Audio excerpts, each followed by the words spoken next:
Welcome everybody to another chess video. This video is kind of a sequel to the video I did previously to this one, chess game tutorial number 3, where I played a 30-minute rapid game, and I almost drew it because I had a rook and a king against the king. My endgame knowledge went just straight out of my head for that game for some reason, and I don't know what that reason was. Sometimes that happens to people. But in this video, I'm going to teach you guys the vital, important concept, the vital, important skill you should have. Yes, skill. The vital, important skill that you should have to be able to checkmate someone with a rook. So in this video, I will teach you all about how you'll be able to do that, as it is a bit tricky for beginners. But in this video, when someone sacks a rook for a pawn, like my opponent did, and this is the exact position from the chess game tutorial 3, where my opponent sacked a pawn for the rook. So to test my endgame knowledge, I was victorious. I was able to win the game, but just barely. So in this video, I'll teach you how you will not almost make a fool of yourself like I did, but you will be able to successfully checkmate with the rook and the king against the lone king. So after that, we will practice with the chess.com maximum engine bot. Chess.com has provided a endgames little tab by the puzzles, where you can practice your endgame knowledge on a computer that plays the best moves for you, and you have to checkmate them. Okay, so we're going to practice that after with the computer, but first we are going to see how do we do the checkmate, and then we'll apply those skills to the computer. Let's begin. So my opponent took the pawn that was about to promote, and I took back with the king. Right, so this is the next obvious move. Now that we've reached this position, how do we checkmate with the rook and king against the king? Well, as we know, when there's a lone king, the king usually wants to stay in the 4 central squares, or as close to the center as they can, to avoid being checkmated, which usually happens on the corners or sides of the chessboard, right? So let's, for example, say white plays king to d5. Okay, just a standard move. Now, what should we do? Well, we want to start cutting off the king file by file until we chase it all the way to a particular end of the chessboard. It could be the end of the chessboard, could be this end. The end of the chessboard could be this end, and could be any end of the entire chessboard, okay? So, in this video, we're going to chase the king this way, but you have to learn to chase it into any direction. So, what are we going to do? Well, we notice there's an important concept in chess known as direct opposition. When the kings are like this, with one square between each other, and there are these squares in between, this is called direct opposition.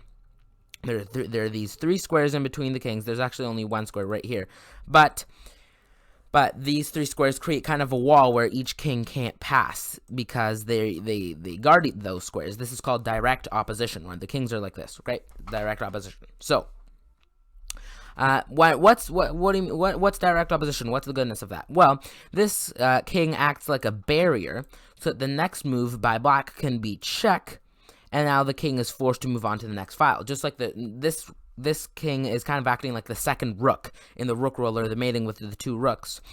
This king is acting like the second rook because it's guarding the king off of the c file.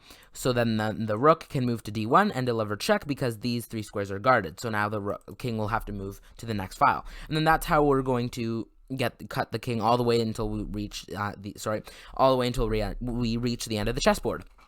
So how are we going to do that? Can't white just run away? Can't white just run away from check? Can't white just run away from direct opposition? Yes. And the fact is, you don't really want to get into direct opposition. You want them to slip themselves into direct opposition. So what do you do now? Repetition? Draw by repetition? No. What you want to play is you just wait for them to move. This is basically called waiting for them to move. As soon as the white king steps into direct opposition, you notice the direct opposition.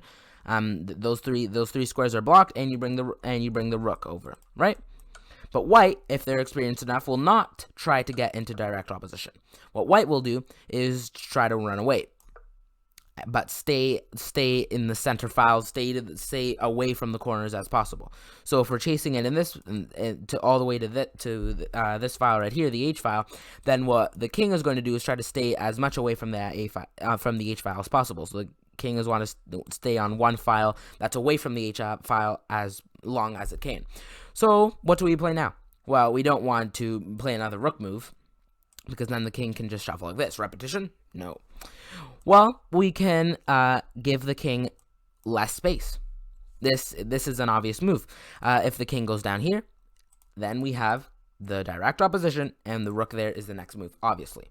So the king only has one move to stay on this rank, stay on this file, sorry, and stay away from this file right here, right? Only one move, and that's king up here. Now, what happens as soon as we play king up here?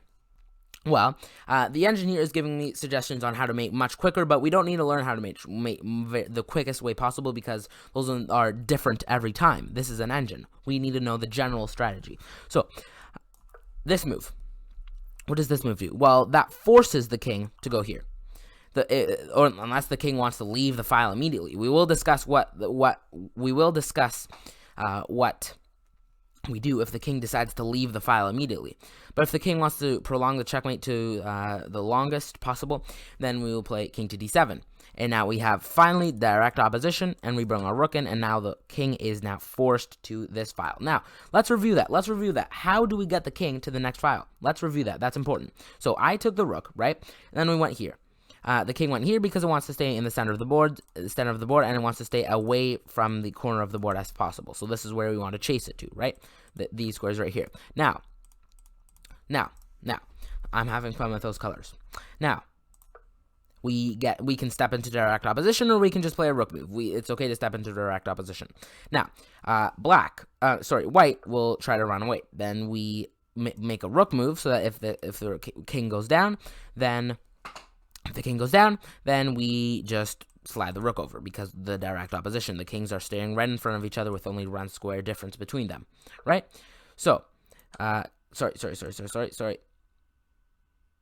So the king goes here, and we give it less space. Now, if it goes down here, we bring the rook. So it goes up, and finally, it is forced to get into direct opposition with our king, and then we slide the rook. Now, you may have realized in this position, as soon as I went here, as soon as king d5 and king to b5, the king could go this way. That's very true.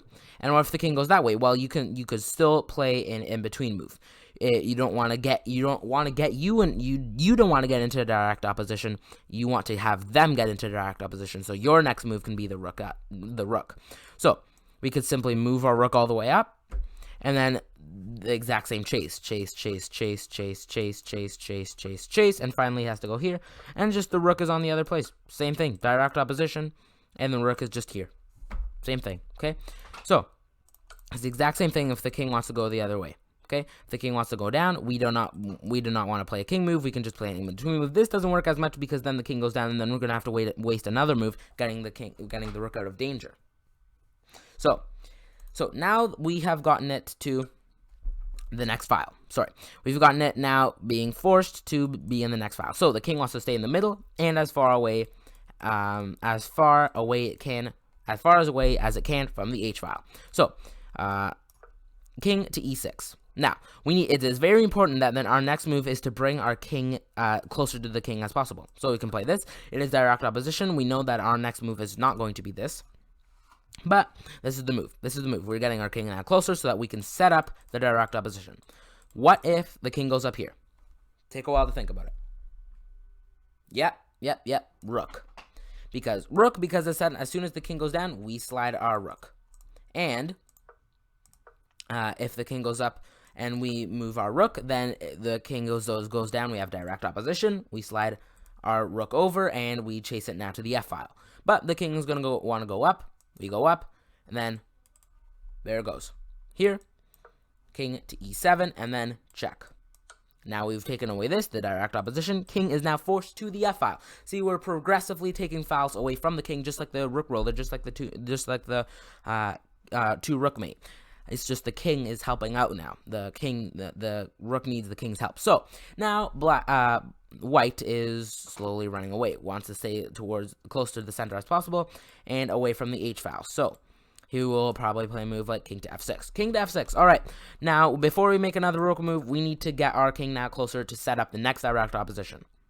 Now, what if white decides not to go this direction this time because they know it'll end very fast that way. So they decide to go down. They try to trick you. Well, what can you do? You can simply slide your rook all the way up. If king up, this, right? Always remember that. If the king goes up here, if there's ever direct opposition and the move taking away another file is not a blunder, then do it. Definitely do it. And then after rook up, if the king goes down, chase. And then if ever the king goes back, you go there. Don't pre-move the king moves, okay? Because white isn't always the best person to play this. Okay, chase. And finally, now, direct opposition. And here, check. So, these squares are limited from the king. Now the king has to go to the G file. Wants to stay as close to the center as possible. The center is leaving him. He is getting very close to the H file. King to G3. All right, king G3, sorry. King to G3. Now we bring our king closer. Direct opposition. Now, what will white do? White may play king to G4. If white plays king to G4, then we do not want to go repetition. What we want to do is we can make another rook move. If king down, we slide our king here because the kings are in. That's right. Direct opposition. Okay, sorry. All right. Yeah, they're in direct opposition. So, as soon as we make our rook move, we can make our rook move down here. If king here, then the slow chase begins once more. Wham, wham, wham, wham. Finally, and we slide our rook there. Now, white is finally limited to the H file, and this is where the mate happens. King to H6. Now, we will bring our king here. King has to go either to H7 or king has to go to H5. Only legal squares. King H5 prolongs it to the most. Now, we should play a rook move. That's what we should be playing. What we should be playing is a rook move. The engine is saying a bunch of other things, but this is the engine is saying king to E6. Okay, yeah, that's crazy. I know. So we're going to do it the human way. That isn't the rook way. That isn't the king way. So the rook is going to slide all the way up. This is what you call checkmate. Ooh, because the king has completely run out of files. So the king will try to prolong it to the most again.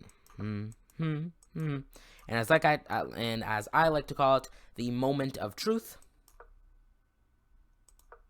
That's actually what happened. Sorry, that's actually what happened in the Blitz Rush. It was the moment of truth, and somebody played a king move. But yes, the right move. Rook to H8 checkmate. I hope you're getting the idea of how to checkmate with the rook. Now, we'll back up to this position. What if what if white is a completely unprincipled player? White wants to be checkmated in the fastest way possible. What if white starts literally running to the H file? Well, then what we can do is cut the king simply with a rook.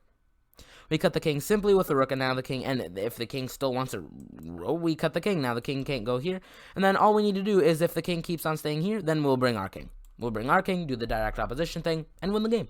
If the king wants to go down here, we'll simply chase it. If it goes down, it has to stay on that H file now. If it goes down here, do not do the blanda bluff. Bring your rook all the way. Then you can keep on bringing your king. Goes up here, and in between move. Yeah, good job. Here is mate. So king up. Moment of truth. Okay, so that is if the king just wants to literally get closer to the H file, which would be strange, but the king will probably not want to go to the H file like that. The king will probably want to prolong itself the most. All right. Sorry, we have now learned how to checkmate. Now, we will go here. I know it's a bit strange, the kind of graphics, the way it's set up, because you can kind of like see part of this. It's all right. I haven't done this. Well, let's begin. Why don't we begin the game? Begin the checkmate. So it's going to give me, it's 3, 2, 1. So I'm not doing it for time, I'm doing it to teach you guys. So it's going to give me five different patterns that we have to checkmate with. So we're going to go king here, and the moment of truth, direct opposition. Get the rook out, and the kings want to go here now. Should we play king there and ourselves getting to direct opposition? No. We're going to play a calm rook move, and now we're going to start chasing the king. right? Because if the king ever goes, because if we go here and the king ever goes this way, then we just checkmate. Now we got to move our rook out of danger. So we may have to perform several in-between moves. Now we have to perform another in-between move because because the king was here, right? So now we'll go like this, like this, like this, like this, and checkmate. Now, you might have to shuffle around a bit until you kind of find that. So I'm just going to play some moves. Now we're going to cut the king completely like this. Now let's begin. Let's bring our king closer. Oh, he's stepped into direct opposition. Let's go check. All right, let's bring our king closer. All right, now we're going to play an in-between move. All right, we're going to continue the chase. Oh, it's letting me now. Direct opposition. Let's move the rook. All right, so that's when you have the real opponent. All right, now the king has moved. Now we'll bring our king closer, right? Like I said, in-between move. All right, now we chase, and there it is. There is the direct opposition, rook there.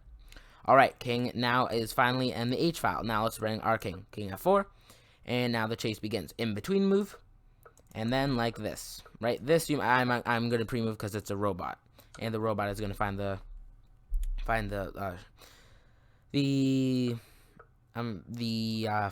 longest way to get checkmated. So let's cut the king. Now the king is only allowed here. Now let's bring our king closer. Now we can go like this. All right, there we go. There we have the direct opposition. Now we'll bring our king closer. All right, now let's slide the rook down, and now we chase. There we go, direct opposition. And we'll just rook here. All right, let's bring our king closer. And let's go here. All right, now we chase. King has gone down. King has not decided to go all the way up. Maybe the engine likes that better. I don't know. All right, king is now in the H file. Let's bring our king closer. And now we'll play the in-between move. And since this is a robot, I can literally pre-move it because the robot is going to find the complete longest way to stretch the line the farthest. So we're just going to go... oh, that... Okay, that is called not very good by me. Okay, let's go like this. Sorry. This is a very bad ending to the video. All right, let's slide the rook up. And now I have to do another in-between move. There we go. All right, sorry. That's what I get for pre-moving. So this one is trying to trick you. They're trying to make you play a king move. Okay, now let's start cutting the king off, right? All right, we have an attack on the rook, right? And now we're going to bring our king closer. An attack on the rook again. All right, let's bring our king closer. All right, an attack on the rook again. Now let's play in-between move. Oh, king running away. So what do? We don't have to play king move. We block the king further. All right, king here. All right, king up. In-between move. Let's keep the rook here, though. All right, running away, so let's go here. King attacking the rook. Let's just move the rook out of the way. And now direct opposition. Let's see what they do. Okay, so move. Okay, so the king is going up, so we go here. And they finally go down. Now let's go here. All right, now we'll go down. All right, now we begin the slow process. There we go. Finally, I didn't pre-move it. And there we go. There we go. So, obviously, I wasn't doing that for the time, but I was doing it to teach you guys. I hope you guys enjoyed this video. I hope you guys will never make a fool of yourself ever again now that you've watched this in checkmating with the king and the rook. I hope you guys enjoy this. We'll see you in the next video. And, yep, bye. Now you know all the basic checkmates. Mating with the queen if you've watched all my videos. Mate with a queen, mate with the two rooks, mate with the rook. Then there's mate with bishops and mate with bishop and knight. Those are complex stuff. All right? Bye-bye.